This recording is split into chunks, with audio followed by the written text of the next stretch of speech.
this. So you can feel free to write down as much as you want.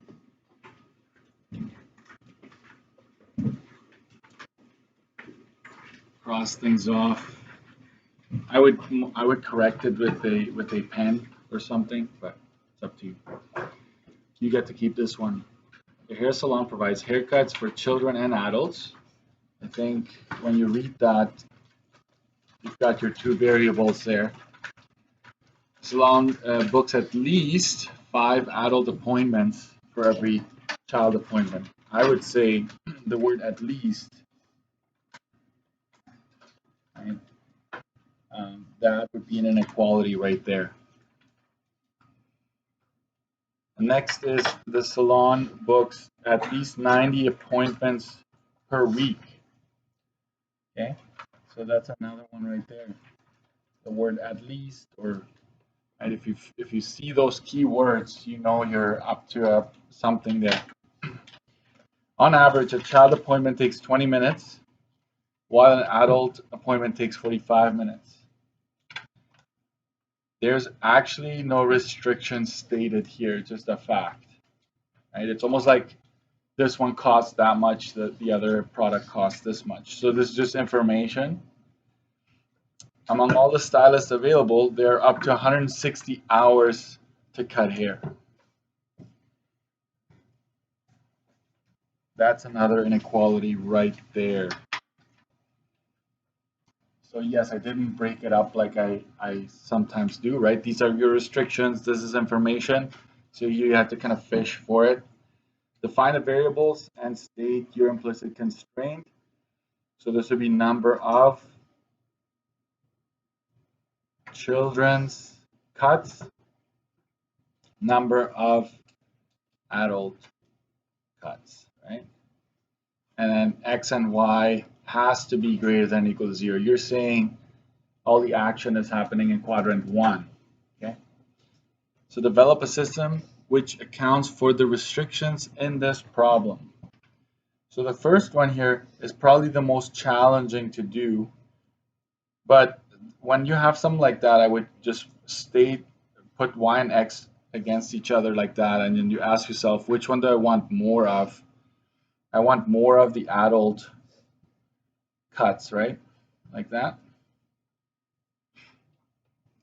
And you want you want this to be 5 times or more, right? Than the children. So you actually put the 5 in front of the X like that. So whatever children's haircuts is, you'll multiply by 5, and that's what you're going to compare Y against. So if you do 100 children, then this, you want Y to be 500 or more. Okay, so that's the first one. I'm going to highlight later. The next one is books at least 90 appointments. So that'd be X plus Y, right? That has to be greater than or equal to 90. Because these are the haircuts, the appointments, right? And then we have one about the hours. So I'll just go 20 minutes for a children's haircut, 45 minutes adult haircut. That has to be less than or equal to, these are minutes, that is in hours, right? So I'll just go times 60 minutes. That would be 9,600 minutes. If you miss that, if you got everything else right, you're still on the right track. You just have to watch out for that. It doesn't happen very often, but it does happen, especially when it comes to time. Okay, so you should have 9,600, not 160, unless you convert these to hours, of course. So I think that's where the extra half came in, right? You would have got, I would have given you half for this, but then it's 1, 1, 1 for each other inequality. And to be honest, even if it's off slightly, you lose the marks. But then later on your graph, I consider what you had here. Okay. All right. This one is actually easy. No constant, remember that? Like I'm now on the graphing, but I'm going to do this part here maybe. When it's easy, I just do it right here. No constant, remember that. So first point is 0, 0. And what's the other one? Well, you can maybe let x be equal to 100, maybe, right? And then y would be 5 times 100. That'd be 500. It doesn't matter. Whatever you pick, you're still going to have that same line as I have. So that would be 100, 500 in this case. So these are the 2 points that I'm going to connect to make that line happen. This one, oh, maybe I'll say the true region, all that stuff. So this is solid. True is above. Therefore, I have to shade below. And I'm going to circle that. I like to be able to get back to that right away. But other than that, you don't need to rewrite anything. This is as if you're finding your intercepts. Okay. And this one, maybe it's too busy here, so I'll just do that here. You know that it's 90, 0, and 0, 90 when you have just x and y in a number. Rewriting is also fairly simple. You just bring the x over plus 90. This would be solid. True is above because it's pointing up, or the greater than is towards the y. And we will shade below, just like the first one.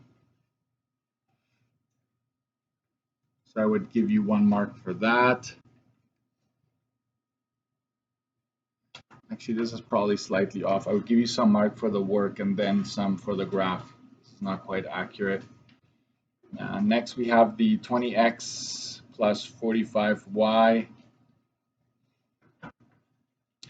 Your intercepts, I maybe just give you those, would be 480, 0, and 0 to 1333.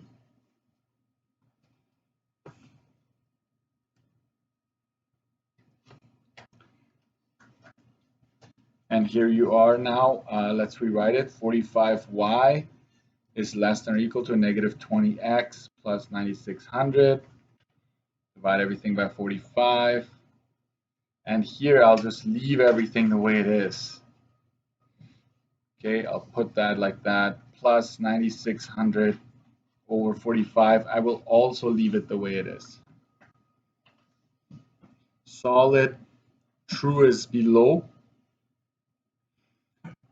Shade above. There we go. Now I can graph. And graphing is still something that we need to make sure we get this right. So I will have number of children's cuts,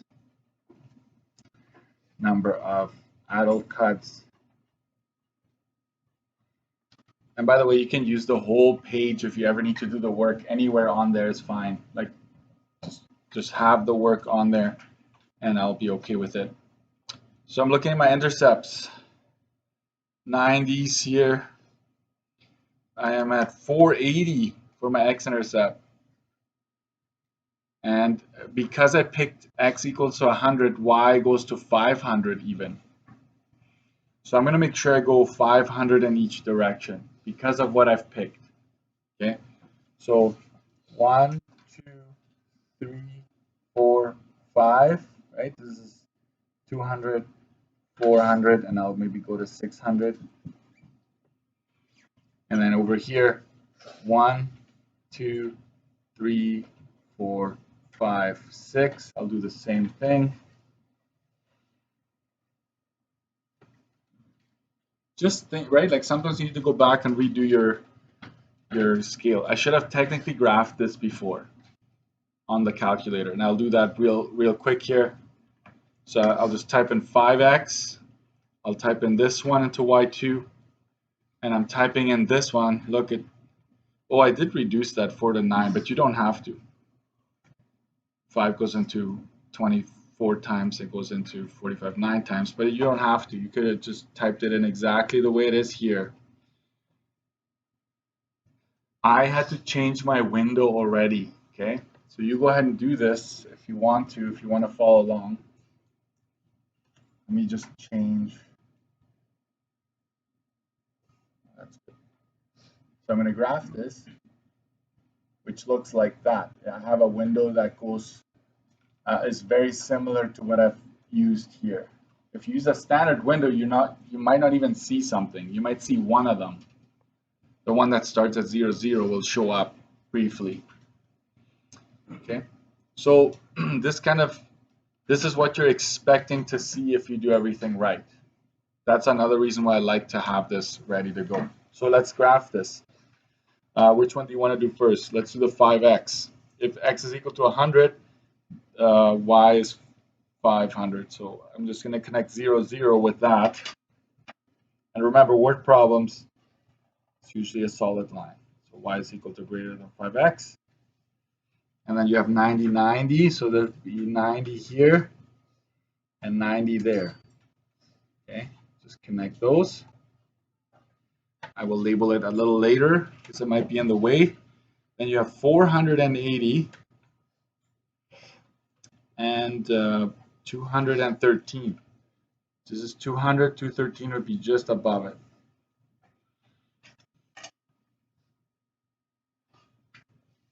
Okay, so there we go. This is the y is, oh, which one is easier? I think the 20, going 20x plus 45y is less than or equal to 9600 is easier to do. And then this is the x plus y is less than or equal to 90. Almost there. Now the shading. We're shading below this line. Where is below? It's kind of hard to see. It is actually, this would be considered below. Okay, if you keep going, just line it up. All of that is false. Don't cross into the other quadrants. Okay, so that's all false. I'll erase this. There you go. And then the next one is shade below as well. This one, the 90. So I'm just going to line it up. So you're basically just getting rid of that little sliver here. That's all false. And then the last one we shade above based on this. So we line it up with that last line. So you're basically getting rid of this wedge here.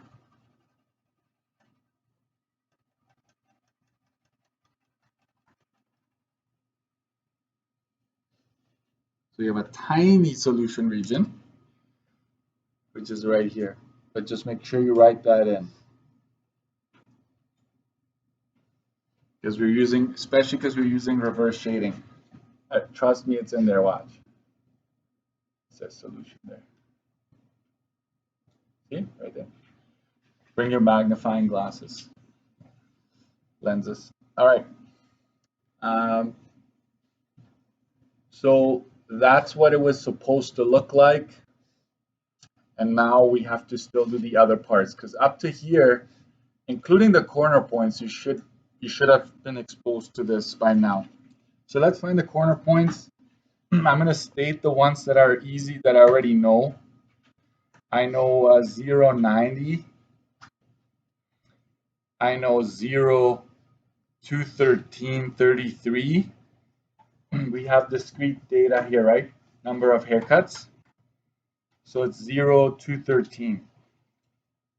Rounded. I read those.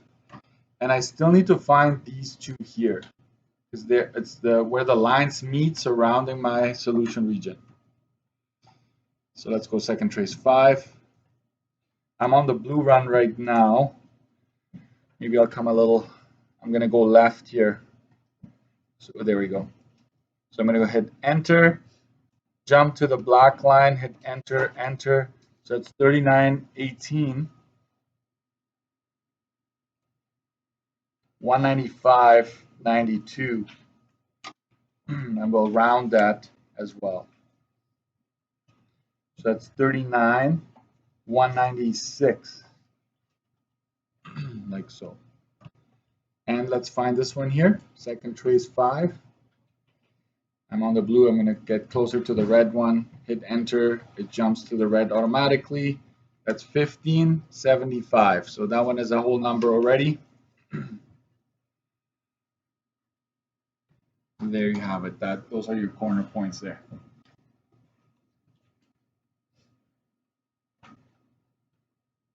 Now, state the objective function, which would determine the total hours the salon spent styling hair. So this is where we have to be careful. So I'll call this T for time. And when it comes to just the objective function, it's just an equal sign. And that would be 20x plus 45y. Okay, so you just take the times in front of the variables. That would give you the time that was spent at any point on this graph. You get a mark for that one. And then which combination would result in the greatest time spent styling hair? So what you need to do here is you need to plug in these.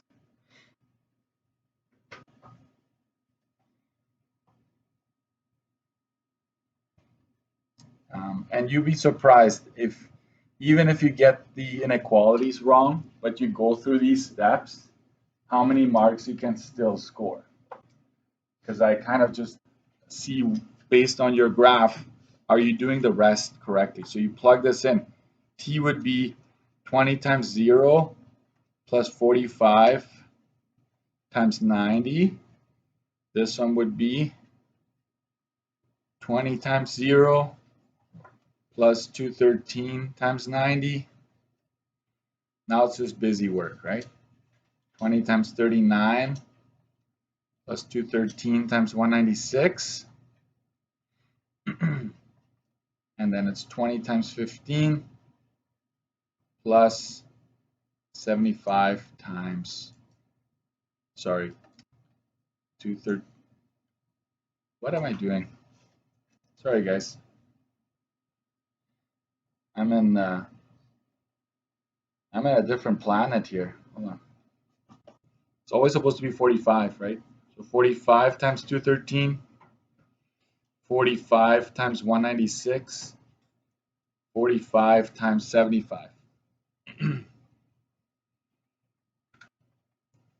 And you just literally type this in exactly the way you see it on in your calculators, and you get 4,050 minutes for the first one. You get 9585.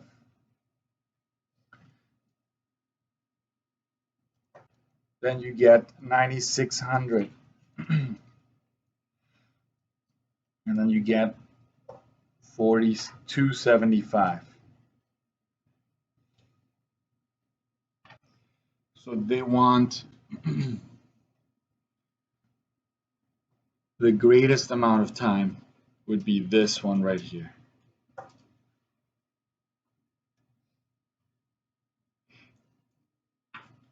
Maximum time cutting 39 kids and 196 adults.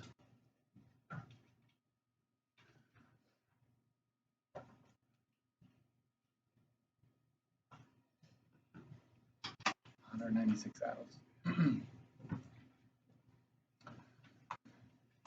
I could have asked what's the least amount of time, which combination would result in the least amount of time spent cutting hair, and then hopefully you would know, okay, I gotta pick this point right here where I cut only 90 adults hairs, okay, not you do no children's haircuts there.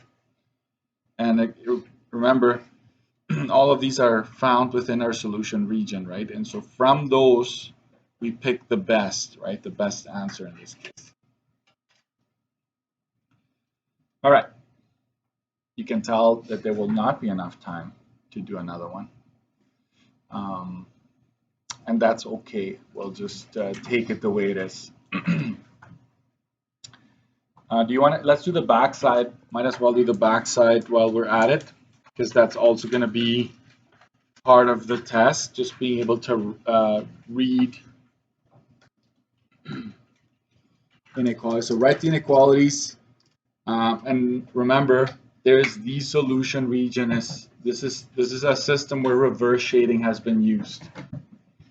So that means that for line A, right, this is true above because the solution region is there. For line C, above is the solution. And for line B, to the right is your solution, right? So that's how you interpret this graph. So let's come up with our inequalities here. Let's do B and C. Those are the easiest ones. B is a vertical line, so that'd be X is greater than negative 120. It goes through, right, because it goes through negative 120, 0, right? And it's it's a dashed line, so we do not put an equal sign there.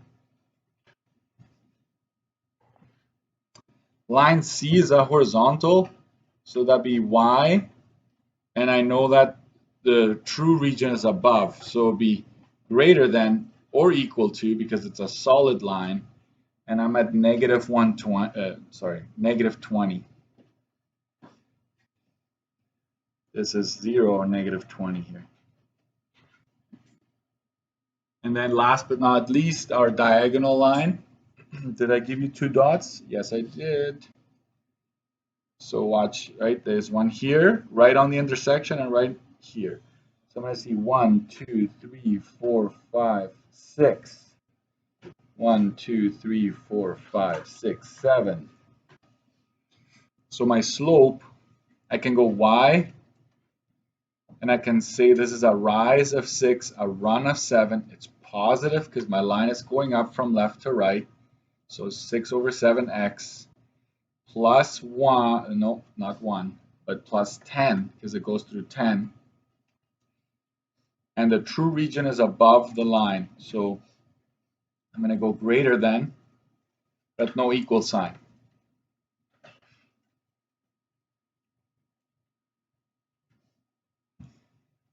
And then I asked you to find the POI. So in this case, this solution region, there's no word problem. So there's just one corner point right there and one corner point right there.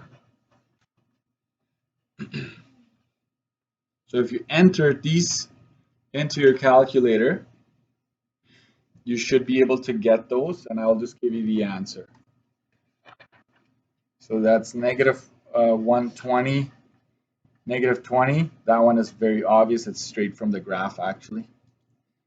And the other one is negative 35, negative 20. This one I would use the calculator for. Okay, this one I just read, but you could have made sure using your calculator. All right, you keep this one.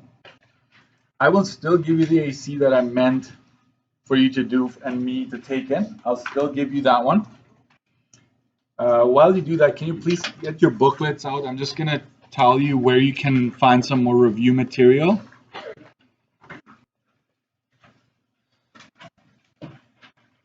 And I know that it may seem like, oh, all I want you to worry about is objective functions right now. And I do, because that's probably the hardest part, or like the one that involves the most work. So for test review on page 62, or anywhere really, I don't care, but 62 is officially where I'm putting this.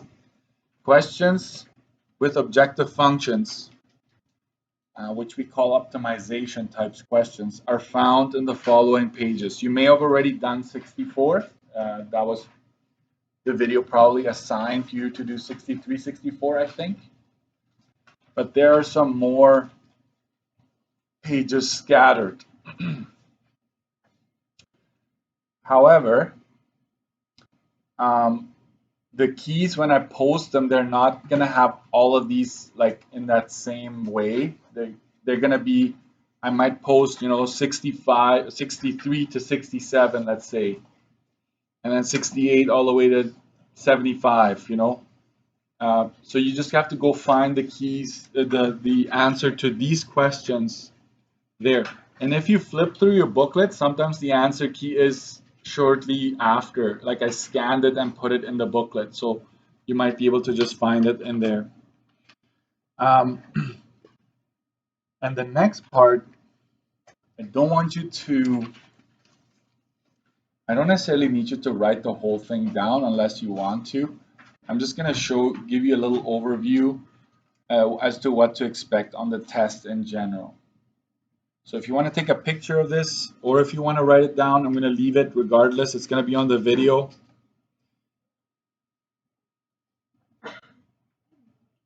I might have to move it down in a little bit. Let me just have it there.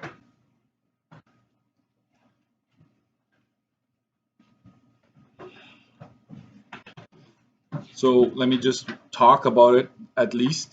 So graphing inequalities without word problems, all 4 quadrants, right? This spans all 4 quadrants. Write inequalities from graph. You've seen me do that. You've done it a bunch of times. Remember, look for the true region. That's where it's at when you're writing inequalities. Know your special cases. You should also, that shouldn't be a surprise. We've done 2 just now. There will be parts where you check if a point is part of the solution. You substitute into all inequalities and see if it's true. It has to be true for all of them in order for you to make that final statement. I'm going to scroll down a little bit more. I think we're almost done here. That's it right there.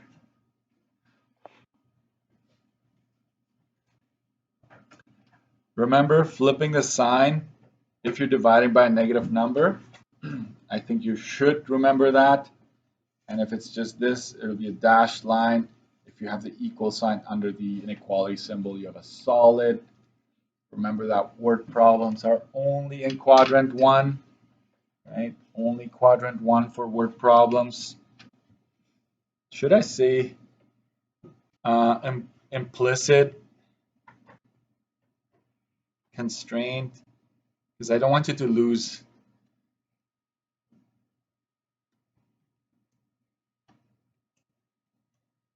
Right, that's always the case. Label your solution region, include shading, write inequalities given keywords, come up with your objective function. And the only thing that's going to be from a previous unit is one question on scale factors. Finding your scale factors when I give you like both volumes or both lengths or both surface areas. It's a very straightforward question. It involves rooting, right? When it's volumes, you have to cube root. When you have areas, you have to square root. If it's just length, you don't have to. You just have to divide, right? So that'll be it for the test. And the AC that I gave you, is it AC4? Did I give you AC4? 3 and 4, or just so I don't mix it up? This one, AC3. Yeah, okay. AC3 I gave you, and 4 as well. Okay. That's it. Practice. Make sure you practice at least